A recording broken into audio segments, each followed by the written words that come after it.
আসসালামু আলাইকুম everyone, welcome back to new lesson with Shafin Ahmed. আজকে আমি আপনাদের একটা অনেক ইন্টারেস্টিং একটা লেসন করাবো। আমরা বাংলাদেশে অনেকেই এই ভুলটা করি। যারা বেসিক ইংলিশ যারা জানেন এবং যারা অ্যাডভান্স জানেন সবারই এই ভুলটা হয়। আজকে আপনাদের অনেক বড় একটা ভুল থেকে সেন্টেন্স মেকিং থেকে আপনাদের এই প্রবলেমটা আমি সলভ করবো। সো আমার দুইটা বই, একটা সিডি আছে পুরো স্পোকেনের প্যাকেজ। যারা এখনও অর্ডার করেনি অর্ডার করে ঘরে বসে আপনি শিখতে পারবেন। আর প্রতিটা বইয়ের উপর আমি ভিডিও তো দিচ্ছি। সো এটা বিকাশ নম্বরটা বলে 0972570870। সো আপনারা এখনই অর্ডার করতে পারেন, আমাদের ফোন খোলা আছে। সো এখন যেটা করবো আমরা এখন যে লেসনটা করবো, ওয়েন উই উইল ইউজ, আমরা কখন গোয়িং টু বলবো, কখন উইল গো টু বলবো। আমরা অনেকেই উইল গো টু বলি আমরা যখন বাংলাদেশে যারা ইংরেজিতে কথা বলি, এবং তার একটা ভুল অলওয়েজ করি, আমরা বেশিরভাগই উইল গো টু বলি, গোয়িং টু কিন্তু খুব কম ইউজ করি। একটা এক্সাম্পল দিয়ে ক্লিয়ার হয়ে যাবেন। গোয়িং টু কোথায় বলতে হয় অ্যান্ড নট গোয়িং টু কোথায় বলতে হয়। Plan decided before the conversation, ঠিক আছে। আপনি কখন গোয়িং টু বলবেন, একটা এক্সাম্পল দেখেন, আই এম গোয়িং টু শাফিন্স, আমি শাফিন্সে যাচ্ছি। কখন আপনি এটা বলতে পারতেন যে আমি শাফিন্সে যাব, I will go two শাফিন্স।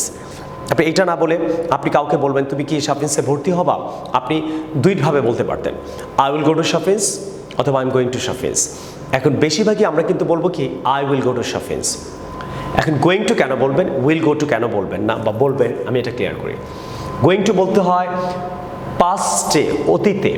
Plan decided before, আপনি অতীতে কোনো কিছু প্ল্যান করে ফেলেছেন, বর্তমানে কাউকে বলছেন, তখন আপনি বর্তমানে বলছেন ফিউচার নিয়ে। আবার বলছি, অতীতে আপনি কোনো ডিসিশন নিয়েছেন, কাউকে বর্তমানে বলছেন। কি বলছেন, আপনি শাফিন্সে যাবেন, তাহলে বলতে হবে আই এম গোয়িং টু শাফিন্স।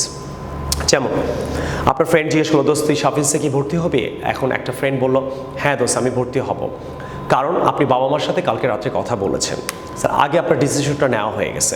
সেই ক্ষেত্রে আপনি বলবেন আই এম গোয়িং টু শাফিন্স। এখানে আপনি আই উইল গো টু শাফিন্স বলবেন না, ভুলেও বলবেন না, বলবো না।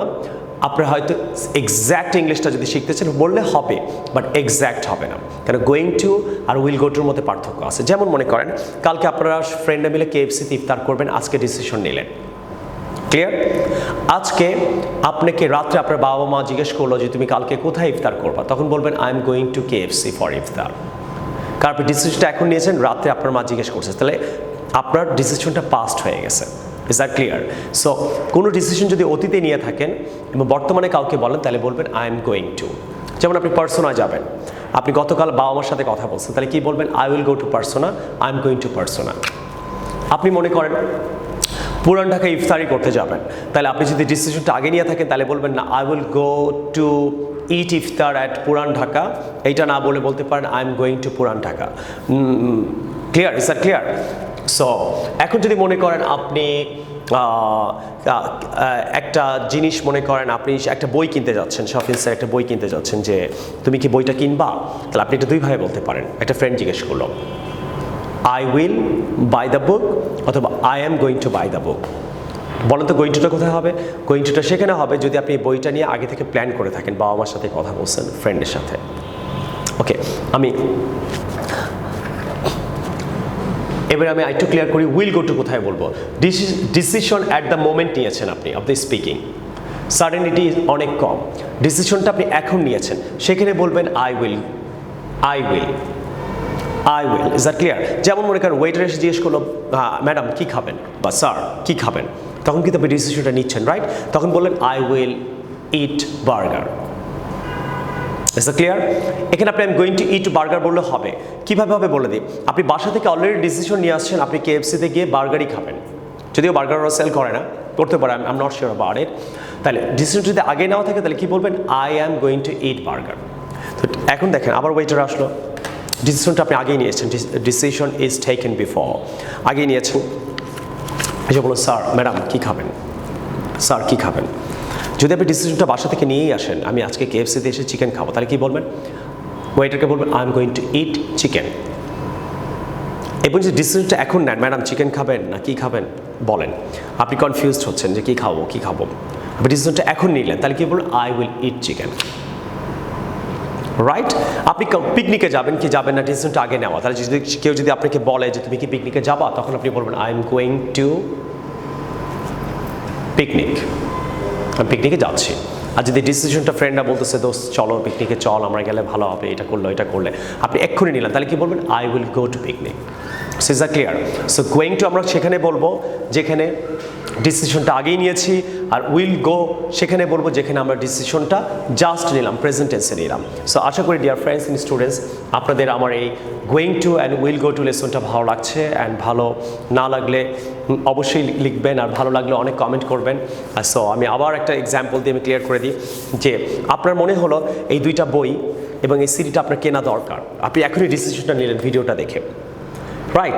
সো 1 ঘন্টা পর আপনার বাবা বা ফ্রেন্ড যদি জিজ্ঞেস করে তুমি কি বইটা কিনবা, তখন আপনি কি বলবেন? I will buy the book না I am going to buy the book? যেহেতু ডিসিশনটা আপনি অলরেডি নিয়ে নিয়েছেন, 1 ঘন্টা পর কাউকে আপনাকে জিজ্ঞাসা করলো, তাহলে বলবেন I will buy the book, হবে না I am going to buy the book. আর আপনি যদি এখনই ডিসিশনটা নিচ্ছেন, এখনই যদি আপনাকে কেউ জিজ্ঞেস করে ভিডিওটা দেখার পর কী করবা, তুমি কি বইটা কিনবা, তখন বলবেন I will order the book, আমি বই দুইটা অর্ডার করবো বিকাশে। বিকাশ নম্বরটা 0972-570-870-0612-570-870। এখনই অর্ডার করেন, করে দুইটা বই সুন্দরবনের মাধ্যমে 2 দিনে আপনি পেয়ে যাবেন, আর এই সিডিটা অর্ডার করে আপনি ঘরে বসে ইংলিশ শিখতে পারবেন ইনশাআল্লাহ। So I'm going to give you a lot of lessons in your entire life. There is no doubt about it, dear friends and students, right? যে I'm going to কেন বললাম, কেন আমি অলরেডি ডিসিশনটা অতীতে নিয়ে নিছি যে আমি আপনাদের আজীবন লেসন দিব, এই দুইটা বইয়ের উপরে লেসন করাবো, বা আমি অনেক অ্যাডভান্স লেসন করাই। অনেকে বলে স্যার সিরিয়াল মেনটেন করা নাই। আসলে আমার ইউটিউব চ্যানেলটা হলো পৃথিবীর সবার জন্য। আপনার বেসিক যদি ইংলিশ শিখতে চান, আপনি ভিডিওগুলো দেখলেই বুঝতে পারবেন এটা বেসিক, আমি ভিডিওর মধ্যে বলে দিই, আপনি বেসিক ভিডিওগুলো দেখবেন, আর যেটা অ্যাডভান্স ওইটাও আমি ভিডিওর মধ্যে বলে দিই। যারা অ্যাডভান্স শিখতে চান তারা অ্যাডভান্সগুলো দেখবেন। সো এইভাবে এই চ্যানেল থেকে যে যার ইচ্ছা তারা পিক করবেন, আর আমি আপনাদের আজীবন লেসন করাবো। I am going to give you all the lessons in my entire life, right? You shouldn't worry about it. And আপনাদের স্পোকেন IELTS যত ইংলিশ রিলেটেড প্রবলেম আছে ইনশাআল্লাহ slowly but surely I'll try to help you, and আপনারা আমার জন্য অনেক দোয়া করবেন, and I'm going to be with you, and I will try to do some of the things right for you. Thank you very much. I will see you in the new lesson. Allah Hafiz. Take care. Assalamu alaikum.